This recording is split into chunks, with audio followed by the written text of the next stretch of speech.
Hi, everyone. I'm Lisa. I am the female half of Been There, Got Out.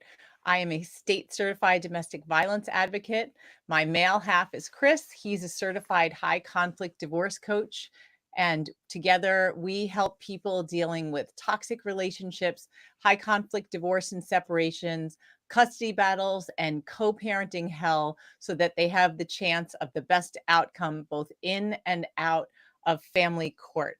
So we love that our content is driven by our clients. And so today we're going to be talking about dealing with a special needs child or children when you have to be trying to parent with a counter parent. So I remember when I was back in college studying education, there was a statistic that I read that said that 9 out of 10 marriages who have special needs children end up in divorce. So my guest today, Lisa Lightner, hopefully, can you introduce yourself and tell us why you think this happens? Sure. Um, First of all, thank you for having me. My name is Lisa Lightner. I live near Philadelphia with my family. I do have a disabled child. My oldest son is disabled, and he was born with a uh, genetic condition that parents or moms you can neither cause nor prevent. It's just a random genetic mutation. So he has a lot of needs. When he was a toddler, he was going to an all special needs preschool, and they sent home some information to do some special education advocacy training.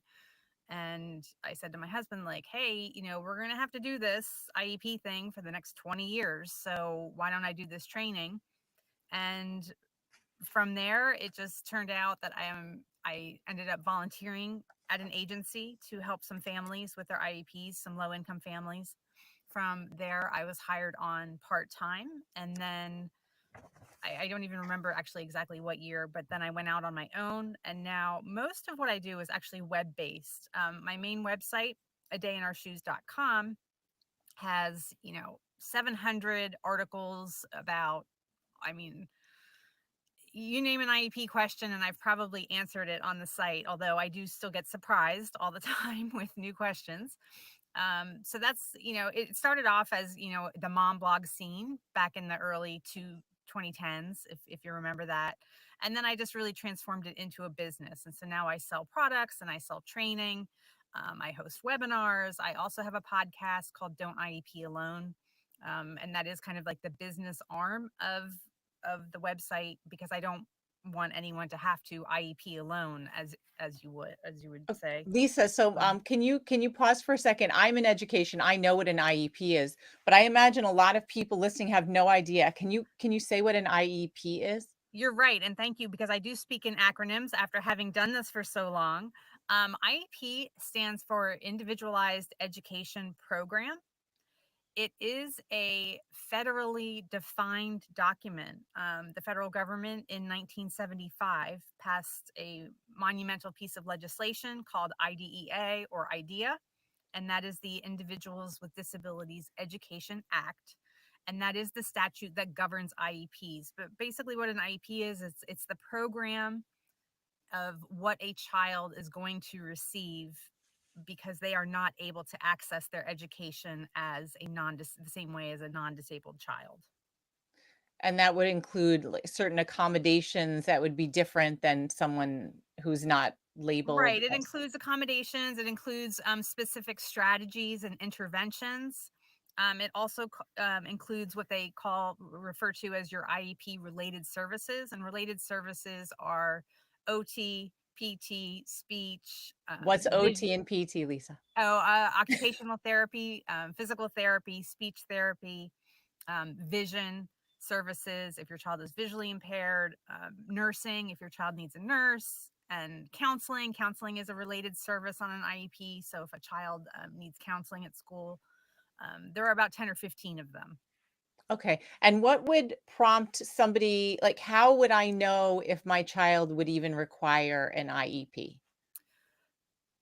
Most parents come to me with nothing more than a gut feeling, right? It's just that they know things at school aren't going well, but they're kind of really struggling to define it, or figure out exactly what's going on. but you know that your child is not doing well in school. And it's not even necessarily just not doing well as far as grades. It can be issues of school refusal. It can be issues of bullying. It can be issues of like anxiety attacks at school, things like that, behaviors, negative behaviors occurring at school that are maybe out of characteristic for your child. So the first step would be to go and speak with the teacher, and then in writing, you want to request evaluations, and you want to say, you know what, I think there's something going on here, um, and I want my child evaluated for special education services. Okay, now what about costs? No, so that is one of the main tenets of this IDEA. And the Supreme Court actually defined this in the early 80s, that it's another acronym is FAPE, FAPE, which stands for Free and Appropriate Education. So every child in America is federally entitled to a free and appropriate education. So parents are not to pay for it. Okay, and this is if it's in a public school, right? It might be different in a private school. And the Correct. reason I know this is because I was a public high school teacher. Correct. Private schools are not bound to IDEA. They are not required to provide special education, and therefore, most of them do not. Okay, yeah, that's really good to know.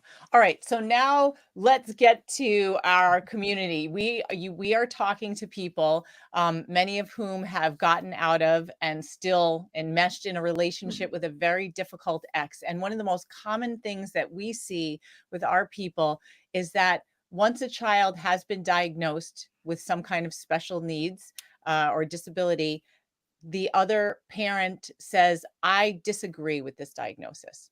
How does one deal with that?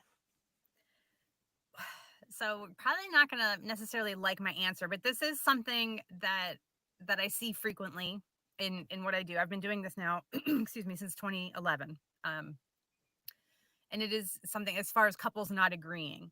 And sometimes the couples are even still together and Right. they don't agree, because there is still, and I got to be honest, there is still a lot of, I'm trying to think of the word, like internal bias, particularly I find in fathers, that fathers are much slower to come to acceptance with any type of disability often. Now, this is just a trend I see, and I don't want dads to reach out and say, I'm not like that.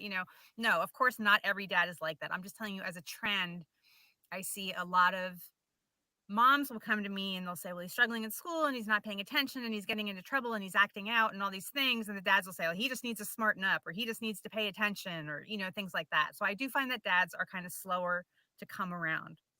That being said, I did speak with a family just last night, as a matter of fact.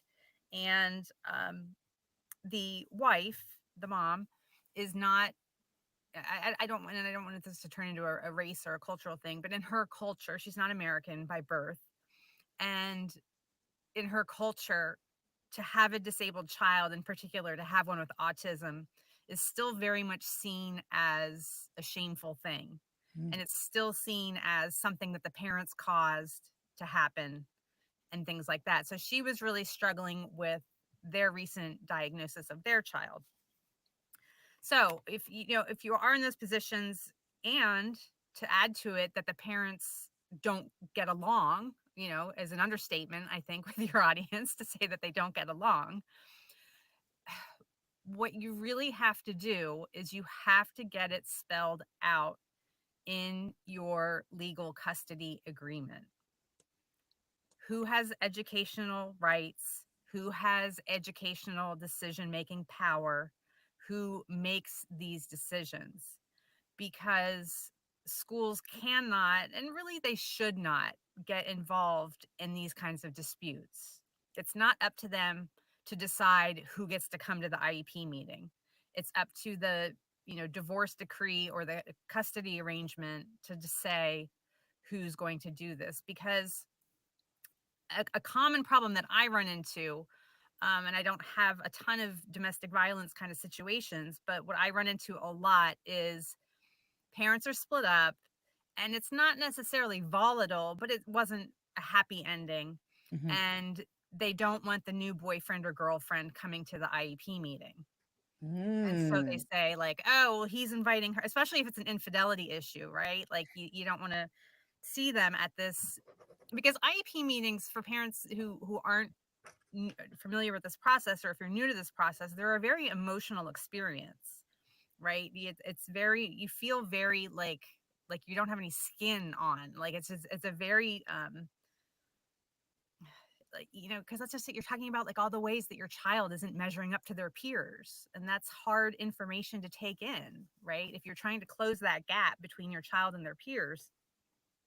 So a lot of that, like, well, I don't want the new girlfriend there. How do I uninvite her to the meeting? How do I and you can't. If the dad is permitted to be at the IEP meeting because you have joint custody, he's permitted to invite whoever he wants. He can invite the whole neighborhood if he wants. And so, like I said, an IEP team isn't going to step in and say, "Oh no, well she can't come."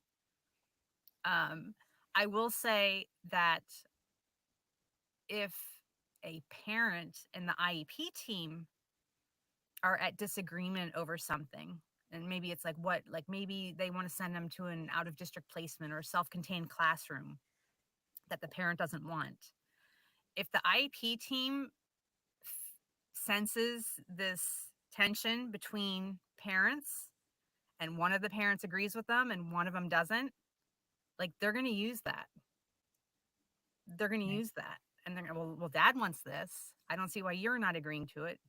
Dad's on board with it, and that kind of thing. So it's Yeah. not, and I'm my heart goes out to, the IEP process on its own is very stressful and cumbersome. So my heart goes out to these families who have these additional burdens of having to navigate violent relationships or formerly violent relationships, where there are a lot of hard feelings and there's a lot of mistrust, and rightfully so. Yeah. So you mentioned like having that legal custody agreement. We often refer to it as a parenting plan. So if one person has legal, let's say, predominant or sole legal decision making on education, that person might actually have the ability to not allow the other parent to be present at an IEP meeting. If that's what the if that's what they came to at the end of a divorce, and I say divorce, but I know that not all couples are married and Right. split up after not having been married. So whatever that divorce decree or custody arrangement or parenting plan says, that legally binding agreement, that's what the school is required to uphold. Right. So this is making me think that anyone who is dealing with a difficult divorce or separation or custody battle, they need to seriously consider having very specific language regarding their special needs child's education. Because, like Lisa just said, if it's not clear, it's you can run into a lot of problems. So, Lisa, thank you so much for mentioning that. That's going to be really, really helpful moving forward.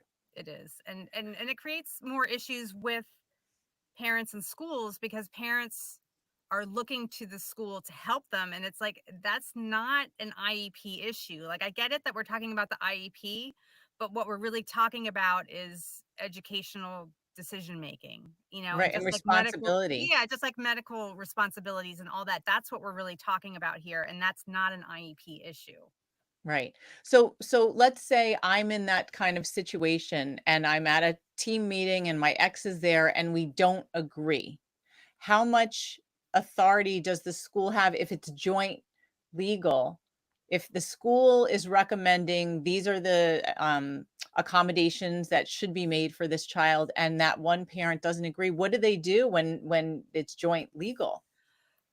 Most of the time, and I'm not a lawyer and I don't play one on the internet, but most Mm, of the time, schools are only required to have one signature.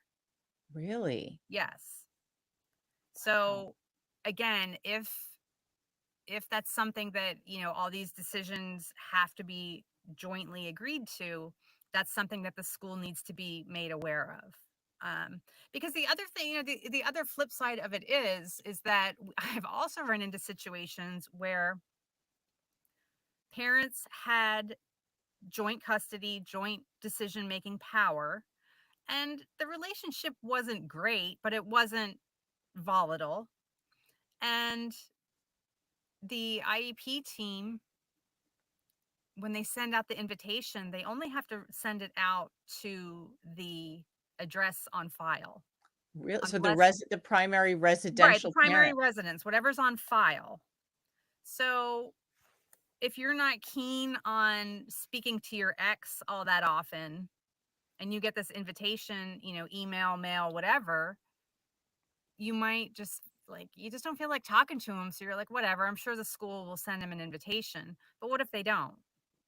Right? Or what if you're the mom and he lives with dad, and they don't send mom the invitation, and then mom's like, this happens in real life, that a couple weeks later mom finds out that there was an IEP meeting and she wasn't invited. But the school fulfilled their obligation. They invited the parent at the primary residence, and unless directed otherwise, that's all they have to do.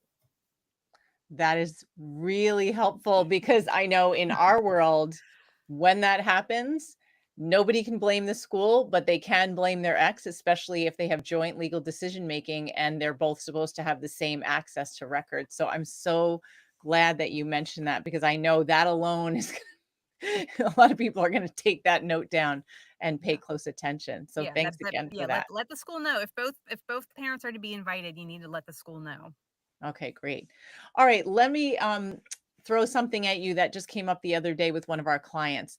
So when there's a special needs child, that we have a situation where a child is very, very young and there's been a relocation. So one of the parents lives a lot farther away, and the way the access schedule is, the child only sees the faraway parent infrequently. Let's say like 1 week a month, and the child has to fly on a plane with one of the parents. And so we've been told that the child with the autism, it's really, really hard for this kid to be on a plane. It's torture for everyone. Is there anything that you would recommend somebody do to try to again mitigate a circumstance like that? Gosh, I hate, and I hate when kids get caught in the middle like this. It's I just, know. it's so unfortunate. Like, um, no, and I live this firsthand. My son doesn't travel well. I get it. He doesn't travel well, and some people just don't, and that's okay. Other than doing what's out there for kids who are autistic, things like social stories and rehearsing and reading books and trying to, prepare him start to finish for these monthly flights. I mean, that would be the only option that I'd see to kind of get him over that hump. See what, I would talk with teachers and clinicians around him to, what do you recommend to help him with this. What was the first thing you said? Story, Social stories. social stories. What are social stories? A social story is, they're usually just images. Sometimes they're a flip book. Sometimes they're like Velcro on a long piece of cardboard. But you can find them online, from blogs like mine. I don't have any, but a lot of bloggers do. Or teachers pay teachers, those kinds of websites where they sell educational kind of things. But Hmm. it's basically like a picture story explaining a situation to a child. They've become common. Some kids do really well with them. My son couldn't care less about them. It doesn't, Mhm. it doesn't help him at all. Yeah. But a lot of parents have found success with them. And it, Oh, and it that's just it's just a way to, like, verbally and with a picture kind of walk through, like, okay, tomorrow, this is what we're going to do. Remember, we're going to drive to the airport and there's going to be an airplane, and all these different things to kind of just prepare them for the adventure. so that kind of goes together with the next thing you said about role playing. So it's helpful to get children ready beforehand and to practice what it's going to be like so they know what to expect. Right. Yes. And like I said, reading books, look on YouTube to see if there's like fun videos. If the child in particular like has a connection to a certain character or cartoon or anything like that. Like if you like SpongeBob, like Google on YouTube, like, is there an episode where SpongeBob gets on a plane? Like, I don't Mm, know. Maybe there is, maybe there isn't. But things like that's that, like, Like, see what all you can do to kind of connect and bring down the level of tension. That's really, really helpful. Okay, here's another one. Child support.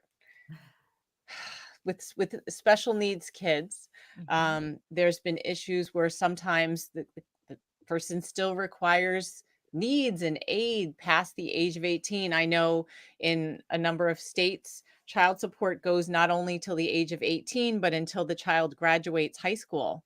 But it's not always the same. Do you have any experience with what to do or what rights or special needs kids have? Um, age-wise or state-wise regarding that? So IDEA, again, that federal statute that's 50 years old, um, IDEA says that kids with IEPs can stay in school.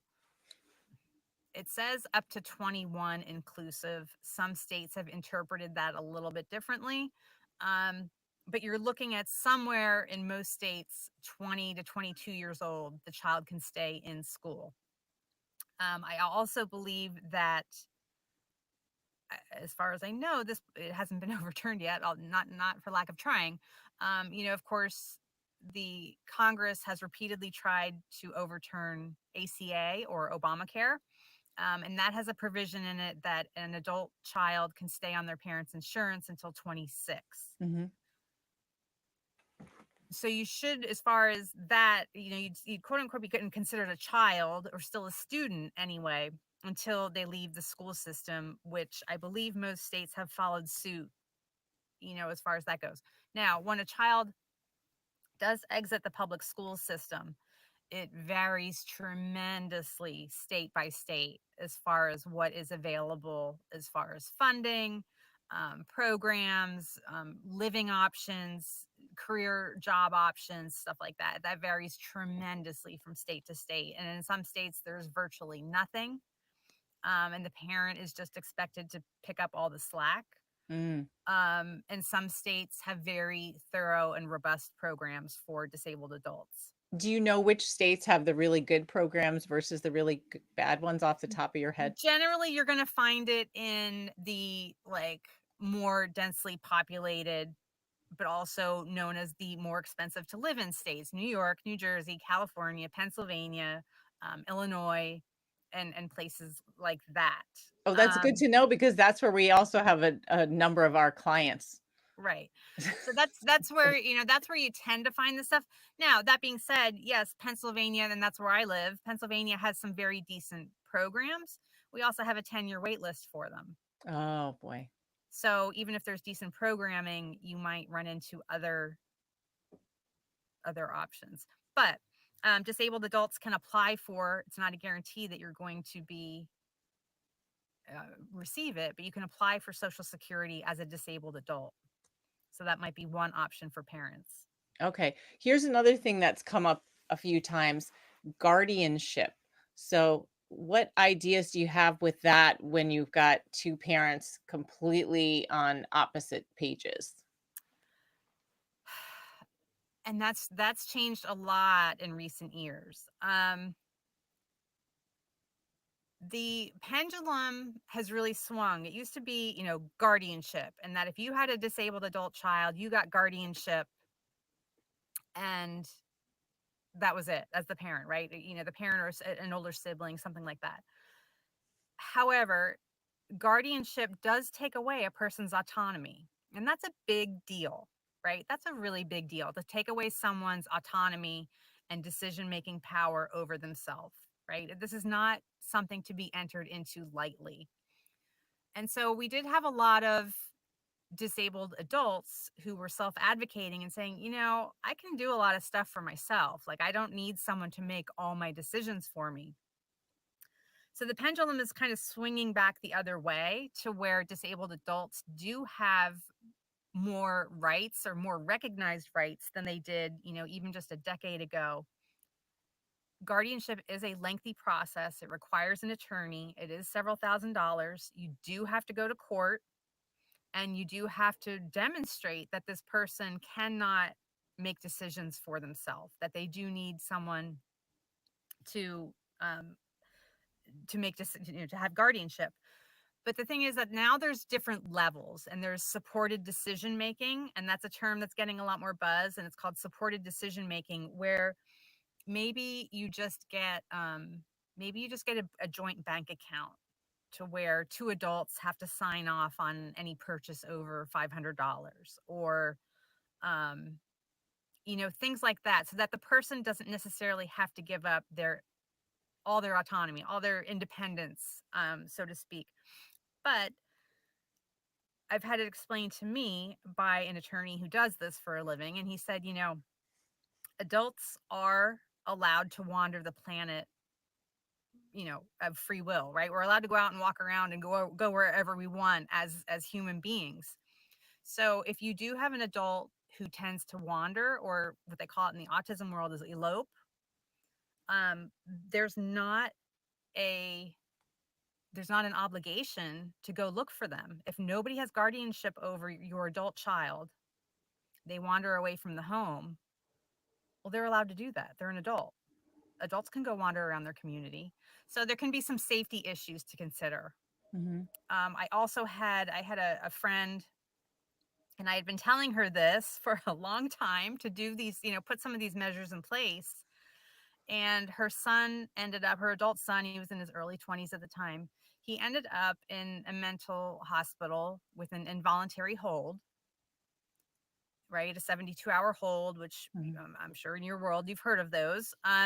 Mhm. And so this happened, and she went there and she said, well, they won't tell me anything. Well, no, they Oh, won't tell you anything right. because he's a legal adult. And according to HIPAA, they're not allowed to disclose his medical information. Doesn't matter if you're his mother. If you don't have that legal piece of paper that says you're entitled to receive that information, they don't have to give it to you. Interesting. So it's a lot for the brain to comprehend, but you really have to think of, if you have your disabled child as you're going through life, think about all these different scenarios and what could happen. And what am I going to need access to? Am I going to need access to financial information, medical information, things like that? What kind of supported living are they going to need? It, So it, it again, really, yeah, it really is only a small number of people who need the full guardianship. Um, and that's fine, but we should still have access to them. And in some states, the pendulum has swung too far, and it's almost impossible to get guardianship in some states. mhm. You know, So again, my mind is going to planning in terms of if you're getting a divorce or a separation or in the midst of some kind of custody dispute, to really have things spelled out, because it's not just during that moment when you're separating that you have to think about the extent of the child's life when you still would have control over right, what they do. So that's really significant. I think a lot of people don't think ahead that much. right. And there's a lot, and this is on my radar because we're actually going through it right now. Now, my son doesn't have the ability to make choices, right? And he doesn't have the ability to manage his seizure medications, and he cannot talk. So it's a lot, right? He can't talk, and he cannot read and write, and he's tube fed, and he can't feed himself. So this is a situation where it's warranted. So we're going through it right now. Um, but you have to go, like I said, you have to go through a lawyer, and you have to go to court over it. And also, what we've learned is that we are not permitted as parents, we cannot will this or leave this to our other son. So Hmm. when we pass away, he's going to have to start over, and he's going to have to go to court again with his brother and demonstrate that he should be given full guardianship. You can't pass it on to someone like, okay, I'll do it and then you can do it. Like, Oh, this is really important because I have a very close friend who's in this situation, the exact situation where the middle child, and it's three boys, the middle child is in his mid 20s, the oldest child is almost 40, and the youngest is in his early 20s. And my friend and her husband are just terrified, like, what's going to happen to our son in the middle? And the right, brothers have said, oh, we'll take care of it. but I don't think she realizes that it will be a legal process and starting all over again. So I'm so glad you mentioned this. Yeah. Yeah, it's a lot. But if you think of I mean, if you think about it from a human rights perspective, like, no, I shouldn't be able to, like, if I have guardianship of my child and I've taken away all of his rights, I shouldn't be able to take my son's rights and give them to someone else. Mhm. Yeah, Right? I mean, you shouldn't. It's, it makes sense from that standpoint. right, right. But Oh, again, go ahead. okay, no, and now I'm thinking of something that's, even more of an emotional issue in our community, and I'm sure in regular, less conflict situations where there are multiple children in a family. In our cases, the family is split, and one of the parents kind of favors the children without special needs.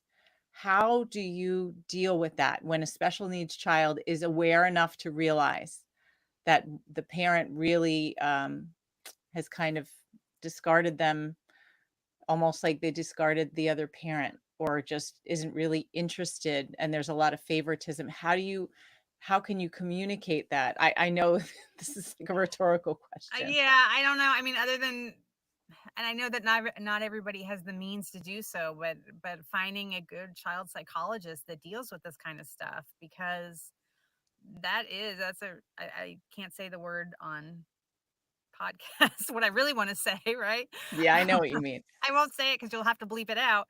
Um, that's a really crappy thing to do to a kid. And I don't know. I mean, I don't know if it would be in the child's best interest for the other parent to get sole custody, because it's really damaging. It's Mhm. really damaging um, to have to live in that situation. So I don't know. I don't know if that's an option, but I would say starting with a good child psychologist, at your pediatrician's office, and ask. Yeah. Yeah, are there psychologists who deal specifically, like, we know we talk about, lawyers that deal with disabilities or disability advocates, but I've never heard of therapists who are very specific. Is there something that people should look for? Are there labels, like family systems therapists, but do you know, like, any specialists that should be on parents' radar for something like this? No, I mean, I know that in recent years, trauma in kids and ACEs, adverse childhood Mhm. experiences, like, we know that that's getting a lot more buzz, but I don't know that it's amounted to much more than buzz at this point. Right. Oh yeah, Yeah. we do trauma informed education, but I'm not seeing anything different. So I don't know if that would be like one way to kind of look for it. Mhm. Um, because I like I said, I think it's getting a lot more buzz, but I haven't seen that in practice as much. Well, this is making me think of a part of a chapter in our book when we talk about how to find the right attorney for your case. It's almost like how to find the right therapist for your child. And one of the questions to ask a prospective therapist might be, um, how would you communicate best or establish a rapport with a child like mine? Because you want to make sure that they've had experience with kids like yours. And you also want to make sure that they've actually listened to the issues that are of concern and have some kind of strategy for communicating well with this child. Absolutely, absolutely. And I think it goes to the greater concept that we have in this country. You hear it on the news all the time. Oh, we have a mental health crisis. We have a mental health crisis. One of the things that I do in all my training and everything else is, like, I tell you what should be, but I'm also going to tell you what is, because those two don't match up. And when you talk about these, like, okay, we have a mental health crisis, the fact is, a lot of people can't find mental health help because there Mhm. aren't enough providers, there aren't enough qualified providers. So, yeah, it's great to sit here and say, oh, well, you should really find a good counselor. That's not going to be an easy task. And I think, that we need to be honest about that. I Yeah. think, because they're just not out there. And we do need to fix that in this country. Yeah. Now, are there I always think that it's great to get word of mouth recommendations from people in similar situations. And now with social media and online resources, we are able to talk to more people.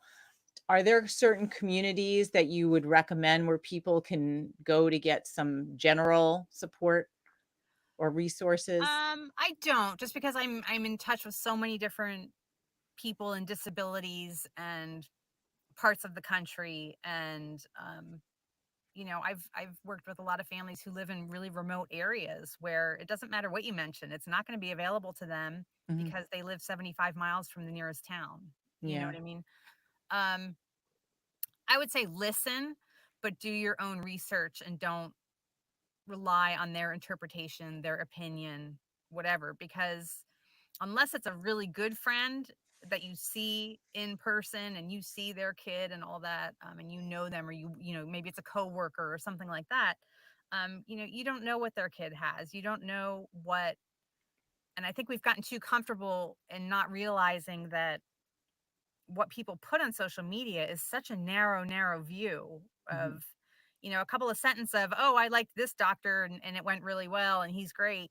And we don't see the whole realm of what that person's living each day. And it might be completely different from what you need and what you have in your house. What you're describing is a perfect parallel to our clients when they're trying to find someone to help with their divorce, or what did you do? What are the strategies? And again, it's a completely different situation. Everyone's is different. What works for one person might actually harm you. And so it is important to always do your own research, and especially with finding someone to work with your child to make sure that they're safe, that your child has a good rapport, Yes. etc. Yeah. So Lisa, thank you so much for all of this wisdom and information. How can people find you? Sure. So my main site is adayinourshoes.com. Where you can just search your little heart out to find, articles, videos, PDFs, lists upon lists of anything that you might need for IEP development, preparing for IEP meetings. And then adayinourshoes.org is a much smaller page, but it offers the products that I sell. I have an IEP toolkit. I offer online training and a whole bunch of, you can find the information for the podcast there and a whole lot of other things. Okay, wonderful. Well, thank you so much again. And I hope this has been helpful for a lot of people. I know it will be. Thank you. And we'll catch up soon. Yes. Okay, bye. Bye.